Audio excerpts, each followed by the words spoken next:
So talk to us about how so far supply chains have impacted your business. Yeah, thanks, Hala. You mentioned we had a record year, record revenues, record EBITDA, and record net income. And, we went into the pandemic with good fundamentals in our supply chain, but like many of the companies you've discussed, we're not immune to the global semiconductor challenges. And we have made significant investments in our supply chain in order to meet our customers' needs. You mentioned the El Paso factory. We have a big presence in El Paso, and we're actually expanding that.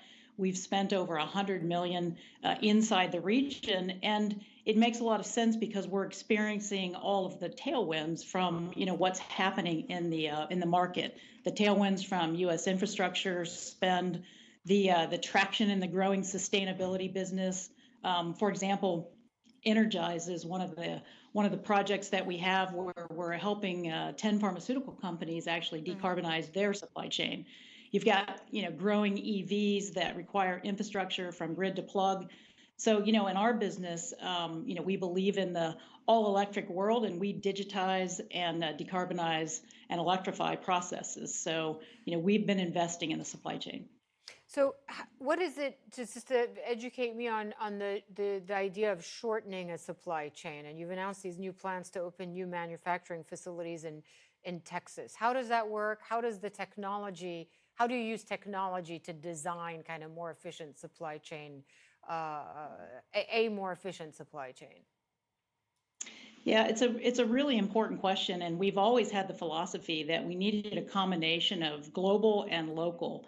And so a lot of our supply chains were regionalized to begin with because speed is obviously important. And what we've done is shorten the supply chain in this particular case by expanding our capacity here in North America.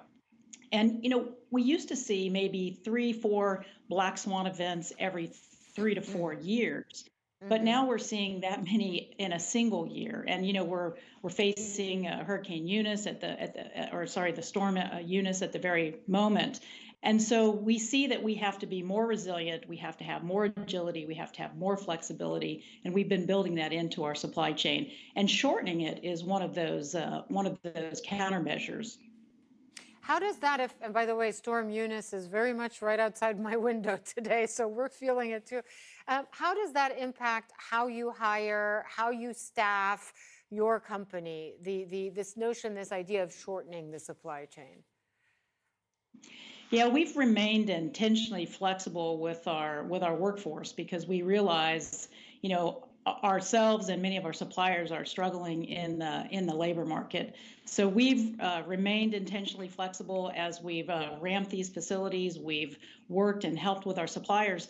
And there's a couple things that we've also done. We've worked with MIT and Dr. David Simchi-Levy, and we look at our supply chain's time to survive an event and the time it takes to recover an event. And then we mitigate those plans either with inventory, duplication of suppliers, or closer facilities. Hmm. And part of your business is helping other companies achieve energy efficiency. So is the current surge in energy pricing, that must create problems for you, no?